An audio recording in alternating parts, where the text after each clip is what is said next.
Welcome to yes coaching classes. तो इस video में आज हम लोग अभ्यास 4 का ए देखने वाले हैं। इससे पिछली वीडियो में हम लोगों ने एक चैप्टर स्टार्ट किया था जिसका नाम था संख्यांकी। आज उसी चैप्टर का हम लोग पहला प्रश्नावली देखेंगे, अभ्यास 1। तो चलिए वीडियो को शुरू करते हैं। तो देखिए बच्चों, पहला सवाल हम लोगों को क्या दिया है कि किसी मोहल्ले में 10 परिवारों में सदस्यों की संख्या ये दी गई है और हमें क्या करना है कि आंकड़ों को आरोही क्रम में व्यवस्थित कीजिए। तो चलिए आंकड़ों को आरोही क्रम में व्यवस्थित करते हैं। ये हम लोगों का सवाल है बच्चों, और इसे हम लोगों को आरोही क्रम में व्यवस्थित करना है। तो आरोही क्रम का मतलब होता है बढ़ता हुआ क्रम, ठीक है। तो हम लोगों को करना कैसे है कि सबसे पहले हम लोगों को सबसे छोटा लिखना है, फिर उससे बड़ा, फिर उससे बड़ा, फिर उससे बड़ा और फिर सबसे बड़ा, इस तरीके से करना है।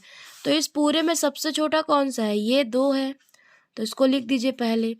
उसके बाद ये 3 है, उसको लिख दीजिए। फिर यहाँ पे भी एक 3 है बच्चों और एक यहाँ पे भी 3 है। 2 3 आएगा तो फिर कॉमा लगा के सबको लिखते जाएंगे। 3 के बाद 4 है तो 4 लिख दीजिए। फिर 5 है, फिर 2 6, एक 6 यहाँ पे है और एक 6 यहाँ पे है। तो आपको 2 लिख के 6 नहीं लिखना है, आपको 6 लिखना है और फिर 6 लिखना है, ऐसे।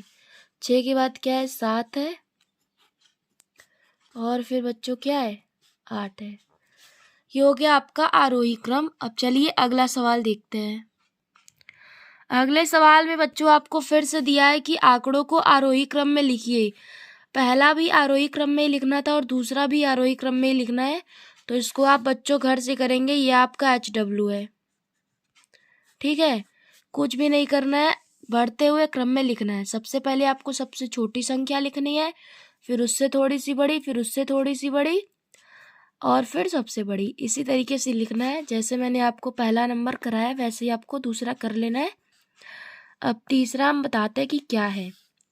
तो पढ़िए क्या लिखा है कि किसी कक्षा की 10 बालिकाओं के प्राप्तांकों का प्रतिशत निम्नवत है, ठीक है। तो इन लोगों को क्या करना है? अब अवरोही क्रम में लिखना है। तो चलिए अवरोही क्रम में अब लिखते हैं।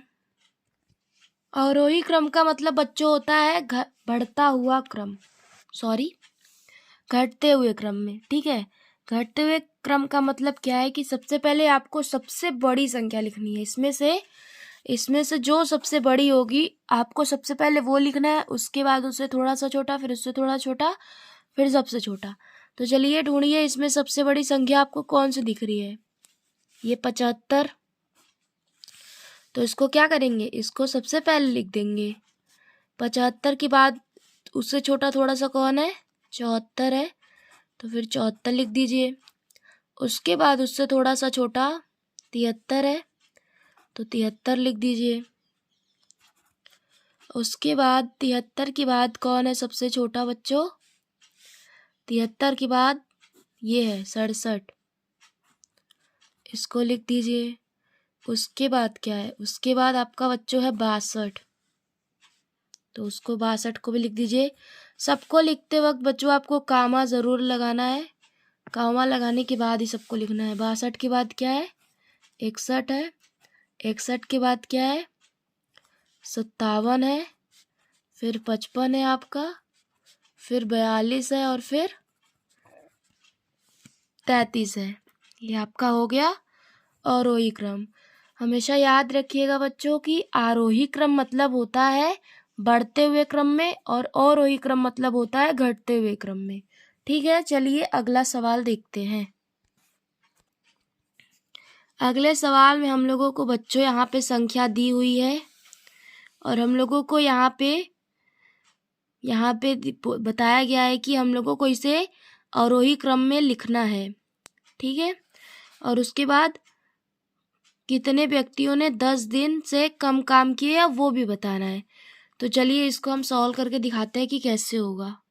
पहले हम लोग इन आंकड़ों को, ये जो नीचे संख्याएं दी गई हैं, इनको पहले अवरोही क्रम में लिखेंगे, ठीक है। तो चलिए लिखते हैं। ये आपका बच्चों सवाल है। इस सवाल में हम लोगों को बताया गया है कि ये जो संख्याएं लिखी गई हैं ये कर्मचारियों के दिनों की संख्या लिखी गई है कि किस आदमी ने कितना दिन तक काम किया है। जैसे किसी ने 11 दिन काम किया, 8 दिन काम किया, 12 दिन, ऐसे कितने लोगों ने, 20 लोगों ने कितने दिन तक काम किया वो लिखा गया है। और इसमें हम लोगों को पहले अवरोही क्रम में लिखना है, उसके बाद बताना है कि 10 दिन से कम काम करने वालों की व्यक्तियों की संख्या क्या है। तो सबसे पहले हम लोग इसे अवरोही क्रम में लिखते हैं, तो उसका मतलब क्या होता है कि घटते हुए क्रम में। तो चलिए घटते हुए क्रम में लिखने के लिए सबसे पहले हम लोग को खोजनी होगी सबसे बड़ी संख्या। तो इसमें से आपको सबसे बड़ी कौन सी दिख रही है? ये 25 ही लग रही है सबसे बड़ी, तो लिख दीजिए 25 को।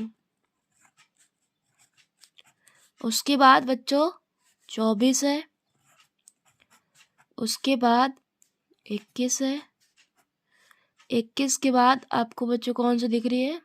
19, और फिर 17। तो पहले क्या है? 19 है, फिर आपका 17 हो गया, फिर 16 हो गया। 16 बच्चों, एक यहाँ पे 16 है और एक यहाँ पे भी 16 है, तो 2 16 है, तो 2 बार 16 लिख देंगे। 16 के बाद आपका बच्चों 15 है। ध्यान से लिखिएगा बच्चों, कहीं गलती ना होने पाए। तो 15 के बाद अब क्या है? 15 के बाद आपका बच्चों 12 दिख रहा है, और 12 आपका कितना है? 3 है, एक यहाँ पे है और 2 यहाँ पे है, तो 3 बार 12 लिखेंगे।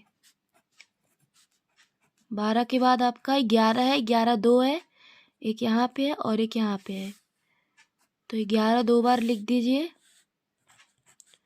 11 के बाद आपका बच्चों 9 है, एक 9 यहाँ पे है, एक 9 यहाँ पे है, 2 9 है, तो 2 9 लिख दीजिए। 2 9 के बाद 9 के बाद 8 दिया हुआ है, एक 8 यहाँ पे है, एक 8 यहाँ पे है और एक 8 यहाँ पे है, 3 8 हम लोगों को दिया हुआ है, तो 3 8 लिख देंगे।